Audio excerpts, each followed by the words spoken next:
नमस्कार। BA part 2 Rajasthani साहित्य के प्रथम प्रश्न पत्र के अंतर्गत हम नाग दमन का अध्ययन कर रहे हैं। अब तक जो हमारा प्रसंग चला था उसमें भगवान श्री कृष्ण के जागना, यमुना नदी पर के किनारे गायों को चराने ले जाना, ग्वाल बालों के साथ गेंद के साथ खेलना और गेंद का यमुना नदी में गिर जाना। उसके पश्चात माता यशोदा का विलाप, गायों गोपियों का विलाप, बलदेव का आना, नंदराय का आना, ये सभी प्रसंग हम देख चुके हैं। अभी हमारा प्रसंग जो चल रहा है उस प्रसंग में यह है कि जो गायें, गोपियां, ग्वाले, जितना भी जो वहां समूह है, वो पूरा समूह बहुत विलाप कर रहे हैं और उनके विलाप का जो शोर है, जो आवाज है, जो ध्वनि है, वो इतनी तीव्र है मानो उन्होंने पूरा, जैसे हमारे मुहावरा काम लेके आसमान को सिर पे उठा लेना, वैसे ही वो शोर से चारों तरफ आवाज आ रही है। इसी बात का वर्णन करते कह रहा है कवि, उभी घूट हेको करी जात आरा, थंबेरी महू का लहे का मथारा। गायें, ग्वाले, गोपियां और इनके साथ साथ जितने भी लोग वहां उपस्थित हैं, जो वहां उभी खड़े होकर, जो जितना भी समूह है, जो भी समूह है, हेको करी, एक होकर, एको करी जात आरा, चिल्ला रहे हैं, बहुत तीव्र स्वर में आवाज कर रहे हैं। उभी घूंट हेको करी जात आरा, थंबेरी मां, रुकते ही नहीं है। थंबेरी महू का लहे का मथारा, और वो उनका जो स्वर है वह स्वर रुकने वाला नहीं, वह स्वर बहुत तीव्रता से आवाज कर रहा है, या उनका जो स्वर है उसकी जो तीव्रता है बहुत ऊंची है। और ऐसा लग रहा है, जैसे अभी मैंने आपको कहा, जैसे उन्होंने आसमान को सिर उठा लिया, तो उसने कहा उभी घूंट हेको करी जात आरा। जात आरा, आरा का मतलब होता है चिल्लाना, विलाप करना। उभी घूंट हेको, घूंट का मतलब है समूह, सभी लोगों का एक समूह। कौन कौन है उस समूह में? गाय भी हैं, गोपियां भी हैं, गोप बालक भी हैं, और भी जितने भी लोग कर रहे हैं। उभी घूंट हेको करी, एक स्वर में चिल्ला रहे हैं। उभी घूंट हेको करी जात आरा, थंबेरी में, और चिल्ला ही नहीं रहे, रुक भी नहीं रहे। निरंतर उनके विलाप का जो स्वर है, निरंतर ऐसा लगता है आकाश को चीरने वाला वह स्वर है। उभी घूंट हेको करी जात आरा, थंबेरा महू के लहे का मथारा। ऐसा लग रहा पूरा उन्होंने वातावरण को अपने सिर पर ले लिया है। यहां तक का एक प्रसंग चलता है, लेकिन अब भगवान श्री कृष्ण जो यमुना नदी के अंदर कूद गए हैं, वो क्या कर रहे हैं? कवि अब सीधा हमारा ध्यान उधर केंद्रित करता है, कथाक्रम को उधर ले जाता है। जसोदान के झंप साधी जमन्ना, पहे लाभियो मानहूं जात पन्ना। और यशोदा का जो पुत्र है, जसोदान के झंप साधी जमन्ना। झंप सब पहले भी छलांग लगाई, और छलांग लगा के वो कहां चले गए? भगवान श्री कृष्ण यमुना नदी में। पहे लाभियो मानहूं जात पन्ना। और ऐसा लगता है जैसे ये समुद्री जीव होते हैं, सांप वगैरह जो होते हैं, वो जिस तरह से पानी में विचरण करते हैं, जल में विचरण करते हैं, ठीक उसी प्रकार से जैसे जलचर जल में विचरण करते हैं, भगवान श्री कृष्ण भी उसी प्रकार से उस यमुना नदी में विचरण करने लग गए। और विचरण करते करते नागराज के दरबार में पहुंच जाते हैं। देखिए क्या कहा, अचानक का उभो दरबार आवे, और वो अचानक खड़े होकर दरबार में पहुंच जाते हैं। किसके दरबार में पहुंच जाते हैं? अचानक उभो दरबार आवे, मिली नागणी हेक हेका मिलावे। और वह अचानक, अचानक शब्द लिखा हुआ है, अचानक उभो दरबार आवे, अचानक वहां नागराज के दरबार में जाकर खड़ा हो जाता है। और मिली नागिनी हेक हेका मिलावे, और नागिनी जितनी है उनसे उसकी दृष्टि एक दूसरे की, नागिन है और भगवान श्री कृष्ण की दृष्टि एक दूसरे से मिलती, वो एक दूसरे को देखते हैं और चौंक जाती है, ये बालक यहाँ कैसे। आगे कवि ने उसका वर्णन भी किया है। इखे बालिका, इखे बाल गोपाल पामी अचंपा। वो बाल गोपाल को, वो छोटे से बालक को एक नागराज के दरबार में खड़ा देखकर आश्चर्यचकित हो जाती है। इखे अच्छे से देख रही है।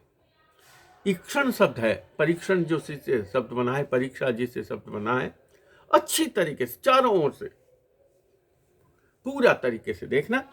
इखे बाल गोपाल, बाल गोपाल को वहां देखकर पामी अचंभा, आश्चर्य हो गया, पामी आश्चर्य को प्राप्त हुआ उनको। इखे बाल गोपाल पामी अचंभा, रही दो बड़ी नागणी देवरंभा। और नागराजों की जो रंभाएं थी, जो सुंदरियां थी, वो उस बालक को देखकर आश्चर्यचकित हो जाती। इखे बाल गोपाल पामी अचंभा, रही दो बड़ी, चारों तरफ से। और वो क्या हुआ, वो भगवान श्री कृष्ण को घेर लेती है। ये बालक यहाँ कहाँ आ गया, ये कहाँ से आया। रही दोवली नागनी देवरंबा, और उस बालक को देखकर उसको चारों ओर से घेर लेती है। ये बालक कहाँ से आ गया। और अब चूंकि नागरानियां हैं, स्त्री स्वभाव से हैं, इसलिए सबसे पहले उनका ध्यान उस बालक के रूप सौंदर्य से पर, उसके बनाव श्रृंगार पर जाता है। श्रृंगार प्रिय होती है, सौंदर्य प्रिय होती है, सौंदर्य प्रधान प्रिय, आभूषण प्रिय होती है। इसलिए उनकी प्रथम दृष्टि उस बालक के साथ साथ उसने जो गहने पहन रखे हैं, वो गहनों आभूषण जो धारण कर रखे हैं, उन आभूषणों का वर्णन ये नागरानियां करती है।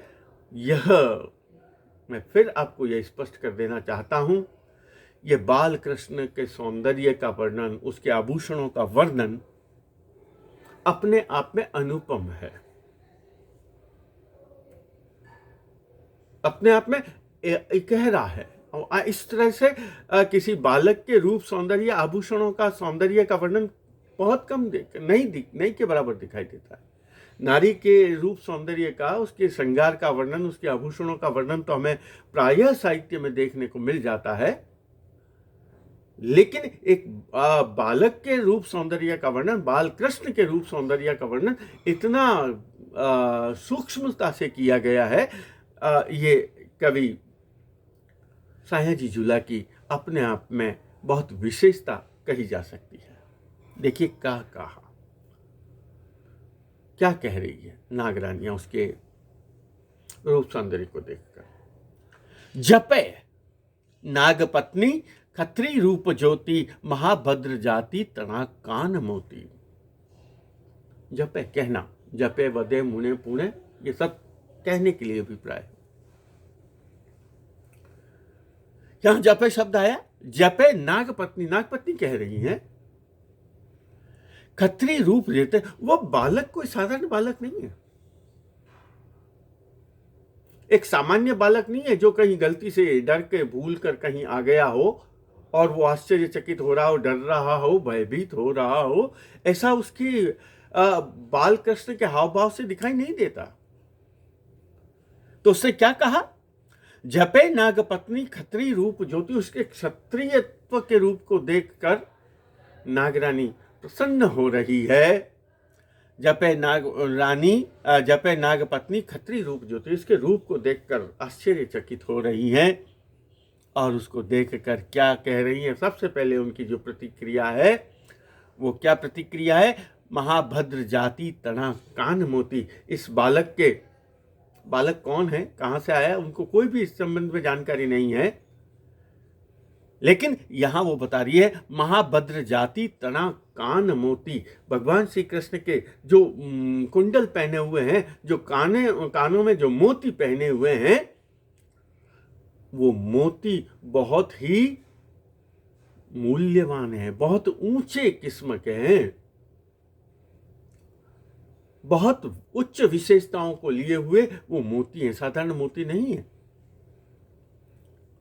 महाभद्र जाति, महाभद्र बहुत ऊंची, सबसे ऊंची जाति। जाति का अभिप्राय या जाति से हम जिस जाति को कहते हैं उसका नहीं, विशेषताओं से, गुणों से। जो मोती है वो साधारण मोती नहीं, बहुत मूल्यवान मोती हैं जो इन्होंने कानों में धारण कर रखे हैं। महाभद्र जाति तना कान मोती पुणी सामलो गात्र पीड़ो पिछोरा। और कहती है, फिर कहती है, मैंने आपको कहा मुने पुणे वधे जपे पुणे, और कह रही है पुनी सामलो गात्र। इसका शरीर तो ये तो सांवला है, गात्र यानी शरीर।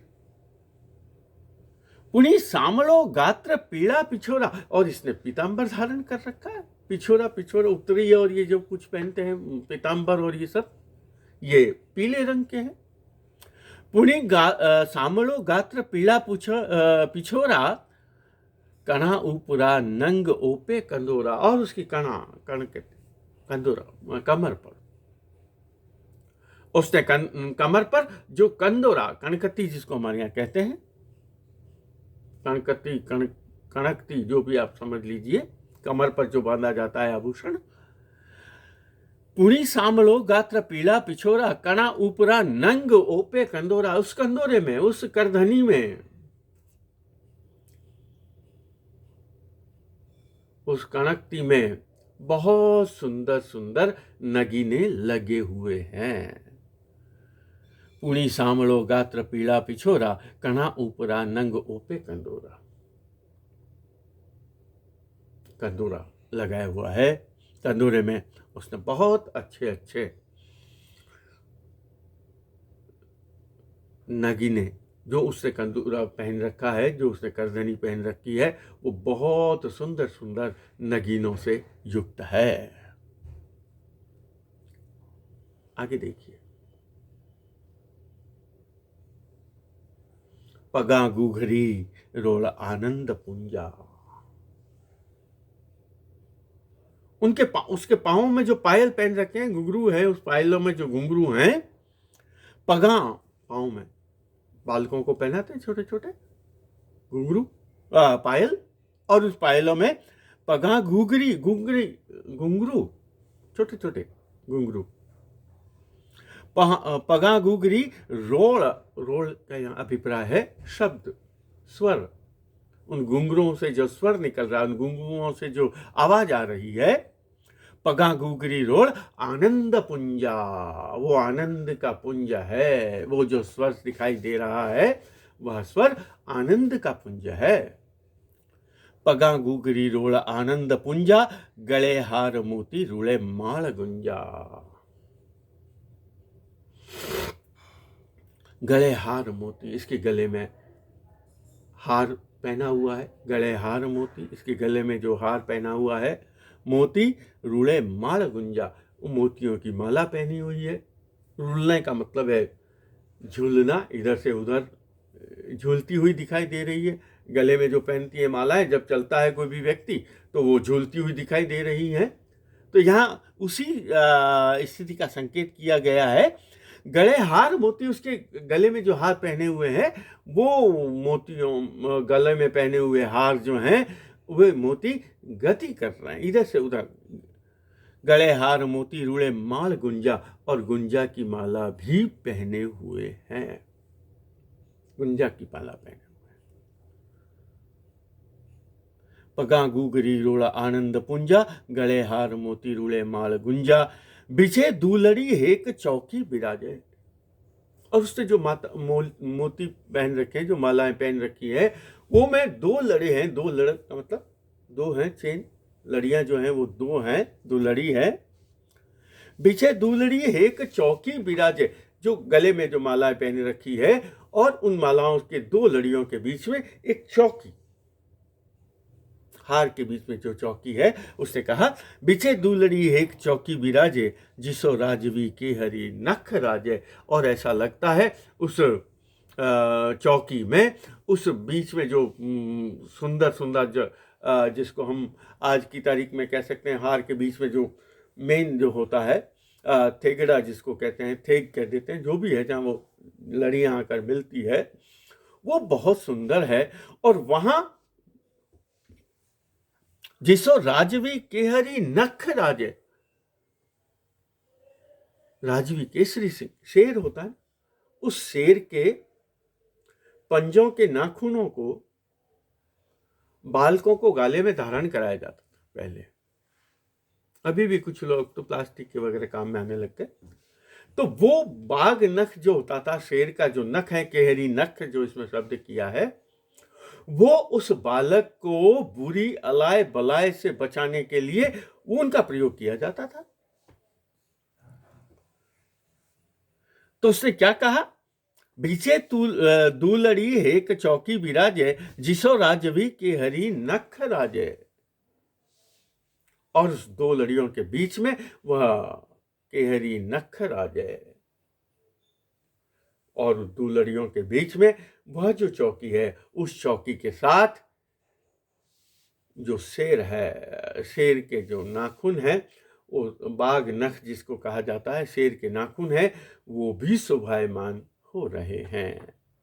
यहां पुनः मैं आपको बता देता हूं, कवि बाल श्री कृष्ण, बाल कृष्ण के रूप सौंदर्य का, उसके आभूषणों का वर्णन कर रहा है। जो वह आभूषण जो वर्णन कर रहा है, कवि स्वयं नहीं कर रहा है, बल्कि वह वर्णन नागरानियां कर रही है। नागरानियों के माध्यम से कवि वह वर्णन कर रहा है। तो जो शब्द है, उसके पांव में जो घुंघरू पहने हुए हैं, उन घुंघरुओं का बहुत सुंदर स्वर है, और वह सुंदर स्वर जो है, साधारण आनंद नहीं, बल्कि आनंद का पुंज है, आनंद को देने वाला है। और उसके गले में जो हार है, वो हार लटक रहे हैं, झूल रहे हैं, और उन हारों के बीच में लटकती हुई एक चौकी है, और उस चौकी पर बाघ नख, जिसे केहरी नख कहा गया है, वह भी शोभायमान हो रहा है। अब उसके आगे बढ़ता है, बिहू बंद बाजू तना नंग बाहें, बाजूबंद, भुजबंद जिसको कहा जाता है, बिहू बंद बाजू तना नंग बाहें। उसने जो बाजूबंद पहन रखे हैं, दोनों, बिहू बंद बाजू, बाजूबंद कह दीजिए, बंद बाजू, बाजुओं को बंद किया जाता है, बिहू बंद बाजू तना नंग बाहें, और नगीने, नंग बाहें, नगीनों से, उसके बाहों में अलग अलग नगीने धारण किए हुए हैं। बिहू बंद बाजू तना नंग बाहें, मणि नंग हीरा तणी ज्योत माहे। और उन बाजूबंदों में मणियों की ज्योत है, मणि ज्योत, मणियां लगी हुई है, हीरे लगे हुए हैं, मणि नंग हीरा तणी ज्योत माहे। और उन बाजूबंदों में, उन भुजबंद में जो हीरे मोती मणियां लगी हुई है, वे उस बाजूबंद की शोभा को प्रकाशित कर रही है, चारों ओर उसकी कांति को फैला रही है, उसके प्रकाश को फैला रही है। बिहू बंद बाजू तना नंग बाहे, मणि नंग हीरा तणी ज्योत, ज्योत यानी प्रकाशित होना। बिहू बंद बाजू तना नंग बाहे, मणि नंग हीरा तणी ज्योत माहे।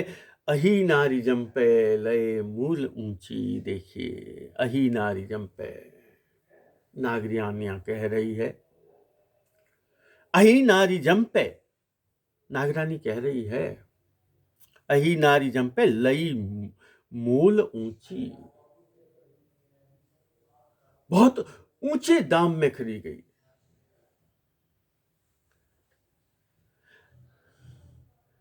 अही नारी जंपे लई मोल ऊंची, बहुत महंगी हैं, मूल्य की दृष्टि से ये बहुत मूल्यवान हैं। और क्या मूल्यवान है?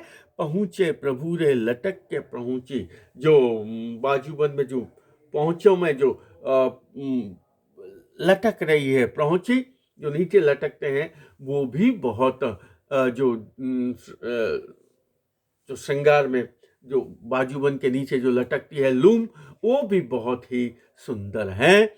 उसका प्रभु रे पहुँचे प्रभु रे लटक के पहुँची, और पहुँचे पर जो पहुँची जिसको कहा जाता है, और उसके कलाई पर जो बांधा हुआ है आभूषण, वह भी बहुत ही सुंदर दिखाई दे रही है। यहाँ मैंने आपको कहा, बार बार मैं इस बात को अंकित कर रहा हूं कि यहाँ वो बाल कृष्ण के रूप सौंदर्य का वर्णन किए गया है। अब वो सभी सुंदरियां, नागरानियों की सुंदरता को, सुंदर सौंदर्य को कहा गया है। यहाँ कवि कह रहा है सबे सुंदर। ये व्याख्या की दृष्टि से, परीक्षा में व्याख्या की दृष्टि से, ये जो आगे के 2-3 छंद हैं वो कई बार पूछे जाते हैं, इसलिए थोड़ा सा समझने में इनको थोड़ी सावधानी रखें आप। सबे सुंदरी मुंदरी देख मोही। सभी सुंदरियां, यहाँ सुंदरियां कौन है? और कोई नहीं बल्कि नागरानियां हैं। उनको भी कवि ने सुंदरियों का शब्द का प्रयोग किया। सबे सुंदरी मुंदरी देख मोही। भगवान के हाथ की जो मुद्रिका अंगूठी, सबे सुंदरी मुंदरी देख मोही, उसके हाथों की अंगूठियों को देखकर मोहित हो गए। सबे सुंदरी मुंदरी देख मोही, वले दाढ़ी में दंत चौकी विमोही। और मोहित हो रहे हैं उसकी चौकी को देखकर, दांतों की पंक्तियों को देखकर। और वो दंत की जो चौकियां, दंतावली है, वो इतनी सुघड़ है मानो अनार के जो दाने होते हैं ना, वो जिस तरह से जमे हुए होते हैं, ठीक उसे। सबे सुंदरी मुंदरी देख मोही, बड़े दाढ़ी में दंत चौकी विमोही। विमोहित का अभिप्राय है मोहित करने वाली, सुंदर दिखाई देने वाली। और वो सौंदर्य ऐसा है जो मोहित करने वाला है। उनके दांतों की जो पंक्तियां हैं, वो दांतों की पंक्तियां विमोहित, विशेष रूप से मोहने वाली हैं। सबे सुंदरी मुंदरी देख मोही, बड़े दाढ़ी में दंत चौकी विमोही। आगे देखिए आप, अधूरे अमृतम न जाए अघाई। उसके अधरों से जो अमृत, उसके मुस्कान से जो, उस बालक के मुस्कान से जो अमृत प्रसरित हो रहा है, वो अमृत, उस अमृत को अपनी आंखों से, उस अमृत का दर्शन करके कवि कह रहा है उससे तो कोई अघाता ही नहीं है। अघाने का मतलब धाप जाना, परिपूर्ण हो जाना, संतुष्ट हो जाना। अर्थात भगवान श्री कृष्ण के अधरों से जो अमृत प्रसरित हो रहा है, उस अमृत का पान करने के पश्चात कोई भी परितृप्त नहीं होता, संतृप्त नहीं होता। उसके वह इच्छा बनी ही रहती है कि हम इनके अधरों के उस अमृत का पान करते ही रहें।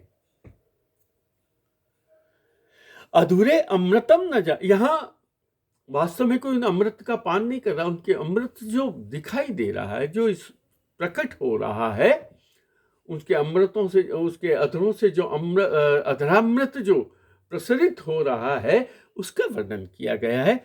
अधूरे अमृतम न जाए अघाई, झिगे कुंडला लोल कपाल झाई। और देखिए, ये अपने आप में नवीन है परिकल्पना, या जो उपमा दी गई है कि उसने कानों में जो कुंडल पहन रखे हैं, उन कुंडलों के जो मोती हैं, सबसे पहले मोतियों का वर्णन आया, उसकी स्वर्णिम आभा का जो वर्णन आया, वो मोतियों की आभा, वह स्वर्णिम आभा, उसके झिगे कुंडला लोल कपाल झाई। लोल इसको कहते हैं, कानों का जो छीरा है जिसमें बांधे जाते हैं, लगाए जाते हैं कुंडल आदि, वो कुंडलों की छवि, उनका प्रतिबिंब उसके कपोलों पर, उसके गालों पे दिखाई दे रहा है। अधूरे अमृतम न जाए अघाई, झिगे कुंडला लोल कपाल झाई। कपोल झाई,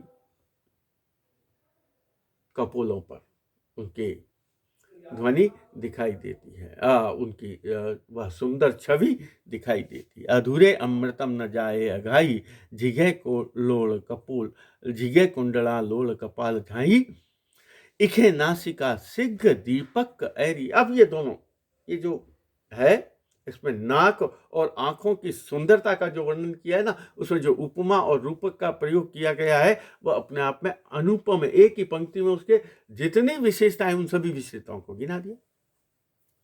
इखे नासिका, और कह रही है इसकी नासिका कैसी दिखाई दे रही है। इखे नासिका सिग्घ दीपक, अरे जलते हुए दीपक की जो लौ होती है और उसके लौ का जो तीखापन है ऊपर जाने के बाद, इखे नासिका सिग्घ दीपक ऐरी, कि भगवान श्री कृष्ण के जो नाक है, उस नाक की जो तीक्ष्णता है, जो तीखापन है, जो हमारे यहाँ कहते हैं तीखे नयन नक्श, वो तीखापन जो है वह नाक का तीखापन दीपक की लौ के समान तीक्ष्ण है। इखे नासिका सिग्घ दीपक ऐरी, कली चंप जाने लली लंप कैरी। और उससे क्या कहा, यहां प्रश्न आता है, भगवान श्री कृष्ण के नाक की तुलना किस किस से की गई है, भगवान श्री कृष्ण की आंखों की तुलना किस किस से की गई। तो यहाँ इस संबंध में, और जब इसके व्याख्या आती तो उसका हमें विशेष रूप से अध्ययन करना होगा। इखे नासिका सिग्घ दीपक ऐरी, कली चंप जाने, कम चंपा का जो फूल होता है, उस फूल की जो कली होती है, उस कली की जो नोक होती है, वो कितनी तीक्ष्ण होती है। तो उसने कहा, इखे नासिका सिग्घ दीपक ऐरी, कली चंप जाने लली लंप कैरी। लंप घास होता है विशेष प्रकार का, और उस घास की जो पत्ती होती है तीखी होती है वह अपने आप में। तो उसने कहा, जैसे चंपा की कली और लंप घास की जो नोक होती है, उसमें जो तीक्ष्णता होती है, भगवान श्री कृष्ण के नासिका का जो सौंदर्य है वह भी उतना ही तीक्ष्ण है। सबे इखे नासिका सिग्घ दीपक ऐरी, कली चंप जाने लली लंप कैरी, नवा नेह दीर्घ पंकज नेत्रे। और उनके कमल नयन से, पंकज नेत्र पद्माक्ष, कमल नयन, राजीव नयन जो शब्द का प्रयोग किया जाता है। नवा नेह दीर्घ, उनके बड़ी बड़ी आंखें, पंकज नेत्र कमल के समान, कमल नयन कहा जाता है, राजीव नयन कहा जाता है, पद्माक्ष कहा जाता है। तो नवानेह दीर्घ पंकज नेत्र, कमल के समान जो नेत्र हैं, और वो नेत्रों में सौंदर्य, किस किस का सौंदर्य दिखाई देता है, वो मैं आपको, जो भी मैंने कहा आपको, एक जितने सौंदर्य का हम तुलना करते हैं, वो सभी सौंदर्य वह उसकी आंखों में आके समा गया है। कैसा है वो शोभा सभी की, किस किस की, नवानेह